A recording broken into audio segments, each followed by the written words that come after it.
दोस्तों को मेरा प्यार भरा नमस्कार। दोस्तों जय श्री कृष्णा, जय श्री काली। दोस्तों कैसे हैं आप सब? उम्मीद करता हूं खुश होंगे, सुखी होंगे, संपन्न होंगे। जो भी मेरे व्यूवर्स हैं, जो सब्सक्राइबर हैं, आप लोग हमेशा स्वस्थ रहें, सुखी रहें, संपन्न रहें। मेरी ब्लेसिंग हमेशा आप लोग के साथ में है। दोस्तों आज मैं आपको 11:40 और 5:40 का जो टाइम है, इसकी एक बहुत खास जानकारी देने वाला हूं। दोस्तों ये जो टाइम होता है, ये आपको 5:40, ये आपको दिन में यानी कि एक दिन में 4 बार आपको ये समय मिलता है। 5:40 से आप लेंगे 6:20 तक। 5:40 से 6:20 तक का एक ये टाइम, ये सुबह में भी होगा यानी कि ब्रह्म मुहूर्त में। सुबह में 5:40 से और 6:20 का जो समय होगा, ये बहुत ही विशेष होगा। उसके बाद में ये दूसरा टाइम पड़ेगा 11:40 से 12:20 तक, यानी कि दिन में ये 2 बार हो गया। अब यही टाइम आपको शाम को 5:40 से 6:20 तक ये दूसरी बार मिलता है। और फिर रात में 11:40 से 12:20 ये आपको दूसरी बार मिलता है। ये समय आपको दिन में 4 बार मिलता है। अब आप लोग सोचेंगे कि इसमें क्या विशेष है। तो दोस्तों हमारे सनातन धर्म में प्राचीन काल के जो ऋषि मुनि थे, इन लोगों ने इसमें बहुत शोध किया कि ये समय, क्योंकि दोस्तों हमारे प्राचीन काल, हमारा सनातन धर्म जो है एक विज्ञान है। हमारे सनातन धर्म में हर जगह एक विज्ञान छुपा हुआ है। हर एक समय में एक चमत्कार होता है, लेकिन यह समय जो होता है बहुत विशेष होता है। तो यह समय विशेष क्या है, पहले मैं आपको यह समझाता हूं। ठीक है, सबसे पहले आपको यह नोट करना पड़ेगा कि हमारे 2 स्वर होते हैं। ठीक है, पहला स्वर है ये और दूसरा ये। ठीक है, हमारी जो नाड़ी होती है, एक होती है एड़ा और एक होती है पिंगला। अभी आप अगर नोट करेंगे, अभी खुद में आप नोट करिए कि आप सांस लेंगे तो आपकी एक नाक से हवा निकल रही है और एक बंद है, मतलब कि एक स्वर चल रहा है और एक बंद है। कभी ये स्वर चलता है, कभी ये स्वर चलता है। एक होता है चंद्र और एक होता है सूर्य, ये 2 स्वर होते हैं। लेकिन पूरे 24 घंटे में 4 बार एक ऐसा समय आता है जब हमारी दोनों स्वर एक साथ चलते हैं, जिसे कहा जाता है सुषुम्ना स्वर। एक स्वर जो होता है वो शिव होता है और एक स्वर जो होता है वो शक्ति होती है। हमारी रीढ़ की हड्डी जो होती है 0 पर चलती है। ठीक है, हमारी रीढ़ की हड्डी में प्राणवायु प्रवाहित नहीं होती है, लेकिन हमारी रीढ़ की हड्डी में 7 चक्र होते हैं। और जब ये दोनों तरफ से जब सुषुम्ना स्वर चलता है तो शिव शक्ति जो होती है हमारी रीढ़ की हड्डी में प्राणवायु प्रवाहित होने लगती है। और यह समय जो होता है बहुत ज्यादा विशेष होता है। इस समय यदि ध्यान किया जाए, दोस्तों मैं ये बोल रहा हूं कि आप लोग मेरे कहने पर सिर्फ 1 हफ्ते या 11 दिन इसकी प्रैक्टिस करके देख लीजिए, आपकी जिंदगी में चमत्कारिक रूप से बदलाव आना शुरू हो जाएंगे। जो कार्य आप चाहते हैं आपको सिर्फ सोचने मात्र से हो जाएगा। जिंदगी में आपने जो कई जन्मों में नहीं पाया है वो आपको एक दिन में मिलना शुरू हो जाएगा। बस आपको थोड़ी सी ध्यान की प्रैक्टिस करनी है इसमें, इस समय में, क्योंकि शिव शक्ति जिसे कहा जाता है सुषुम्ना स्वर, जब हमारे 7 चक्रों में प्राण वायु प्रवाहित होती है, और ये आपको 4 बार ये समय मिलता है।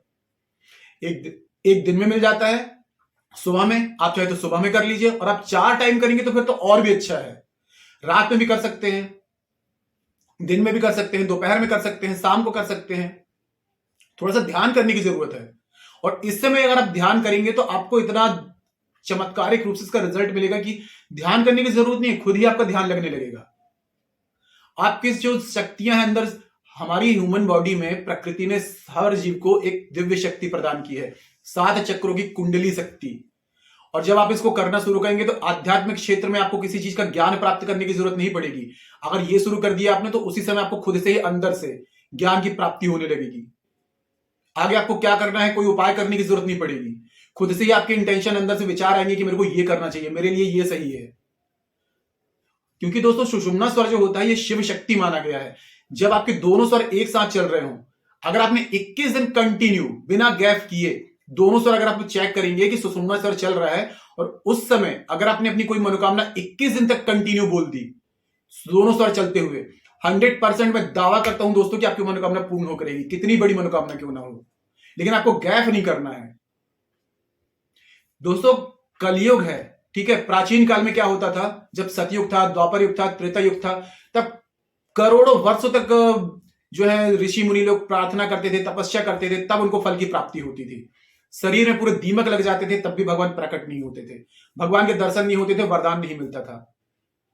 लेकिन भगवान ने कहा था कलयुग में एक ऐसा समय है जिसमें आपने अगर सिर्फ और सिर्फ 7 सेकंड तक सारी चीजों को भुला करके एक तक ध्यान केंद्रित कर लिया, और भगवान का ध्यान करके अगर भगवान से कुछ मांग लिया, तो आपको 100% वो चीज मिलेगी, तपस्या करने की जरूरत नहीं है।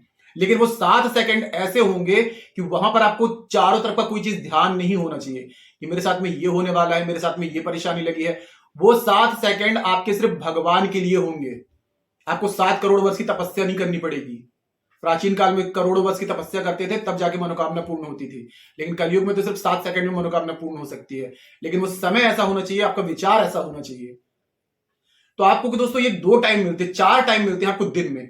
आप सिर्फ मेरे कहने पर 11 दिन इस समय में प्रैक्टिस करिए आप, क्योंकि इस समय जो होता है सुषुम्ना स्वर हमारी रीढ़ की हड्डी में जो होती है, प्राण वायु प्रवाहित होती है, सातों चक्रों में एक एनर्जी प्रवाहित होने लगती है। तो इस क्रिया को आपको कैसे करना है, आप चाहे तो सुबह में उठ जाइए, 5:40 पर आपको बैठ जाना है, आलती पालती मार के बैठ जाइए, अपने दोनों हाथ को घुटने में रखिए, आसमान के ऊपर खुला कर दीजिए, ध्यान मुद्रा में बैठ करके अपने आज्ञा चक्र पर ध्यान लगाइए। आप चाहें तो 20 मिनट कर सकते हैं, 15 मिनट कर सकते हैं, जितना ध्यान हो सके ध्यान करना शुरू करिए। और ध्यान करके अपने आप को जो भी आप जिंदगी में पाना चाहते हैं उन चीज को विजुलाइज करिए कि वो चीज मुझे मिल गई है, वो चीजें मेरे साथ में घटित हो रही हैं। आपकी कोई परेशानी है तो वो परेशानी हल होकर के आप खुशहाल भरा जीवन जी रहे हैं। अगर इसी चीज को यदि आप चारों टाइम में करते हैं, यानी कि सुबह में 5:40 से 6:20 में, फिर दोपहर में जब टाइम आता है 11:40 से 12:20 तक, फिर वही शाम आपको फिर से रिपीट होता है।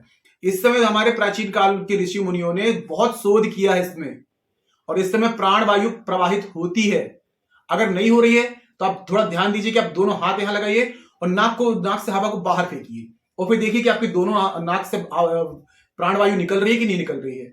थोड़ा सा इंतजार भी कर सकते हैं, आगे पीछे टाइम हो सकता है, और देखते रहिए कि जैसे ही आपकी दोनों नाकों से अगर दोनों हवा निकल रही है तो इसका मतलब ये आपका सुषुम्ना स्वर चालू है, आपकी रीढ़ की हड्डी में प्राण वायु प्रवाहित होने लगी है, मतलब कि आपके सातों चक्रों में एनर्जी एक्टिव हो चुकी है। यह आपको ध्यान देना है। जब भी प्रयोग करने बैठे, जब भी साधना करने बैठे, तो उसके बाद में आप थोड़ा सा चेक कर लीजिए कि दोनों प्राण वायु चल रही हैं, दोनों स्वर चल रहे हैं। यह कहलाता है सुषुम्ना स्वर, शिव शक्ति स्वर। और इस समय की गई प्रार्थना, इस समय मांगी गई मनोकामना 100% पूरी होती है। आप देखेंगे कि आपको 11 दिन प्रैक्टिस करिए, उसके बाद में जीवन में बदलाव देखिए आप कि कैसे बदलाव आ रहे हैं आपकी जिंदगी में। कौन सी परेशानी आपकी जो दूर ना होगी, सारी परेशानियां चुटकियों में दूर होंगी। आपके अंदर ऑरा में इतनी एनर्जी आ जाएगी, आपके आज्ञा चक्र में इतनी एनर्जी आ जाएगी कि आपकी सोचने मात्र से काम होंगे। आप किसी से नजर मिला के बात करेंगे और आपने किसी से बोला कि मेरा ये काम कर दो, वो कभी मना नहीं कर पाएगा आपको। आपकी आज्ञा चक्र में इतनी पावर आ जाएगी। ये करके देखिए दोस्तों। और दोस्तों एक चीज मैं आपको सजेस्ट करूंगा कि आप लोग हमेशा अपने माथे में हमेशा तिलक करके जरूर रखा करें, क्योंकि माथे में जो होता है आज्ञा चक्र होता है, और आज्ञा चक्र यदि मजबूत है तो आप किसी को देखकर ये कुछ भी बोलेंगे तो आप देखेंगे कि आपको वो बात को कभी मना नहीं करेगा, क्योंकि आज्ञा चक्र स्ट्रांग होना बहुत जरूरी। कभी कभी ऐसा होता है हम किसी से कुछ चीज बोल देते हैं कि भाई हमारा ये काम कर दो, वो मना कर देता है, हम भी चुपचाप सुन लेते हैं। अगर उसका आज्ञा चक्र मजबूत है, आपसे ज्यादा मजबूत है, तो वो मना कर देगा। लेकिन आपका आज्ञा चक्र यदि मजबूत है तो वो आपके कार्य को मना नहीं कर पाएगा। तो हमेशा का एक नियम बना लीजिए कि छोटा सा तिलक करें, लेकिन आप अपने आज्ञा चक्र में तिलक करके जरूर रखें। और ये क्रिया जो बता रहा हूं इसको दोस्तों 1 हफ्ते तक आप दोहराइए, उसके बाद में देखिए कि जिंदगी में क्या आपके बदलाव आ रहा है। चारों तरफ से जो बदलाव आएगा चमत्कारिक रूप से आएगा। आपके बनते जो कार्य बिगड़ जाते थे वो हर कार्य क्षण भर में बनेंगे। कोई टाइम नहीं लगेगा, कोई विघ्न नहीं आएगा, हर काम आपके बिल्कुल तरीके से बनने लगेंगे, कोई परेशानी नहीं आएगी, कोई बाधा नहीं आएगी। बस इन 4 टाइम में प्रैक्टिस कर लीजिए। 4 टाइम नहीं कर पा रहे हैं तो सुबह का एक टाइम रख लीजिए, रात का एक टाइम रख लीजिए। सुबह का आप कर लीजिए, सुबह तो आप जल्दी उठ सकते हैं, 5:40 से 6:20 के बीच में कर लीजिए। अब सुबह में नहीं कर पा रहे हैं तो दोपहर में कर लीजिए, दोपहर में नहीं कर पा रहे हैं तो शाम को और रात का रख लीजिए, या दोपहर को और शाम का रख लीजिए।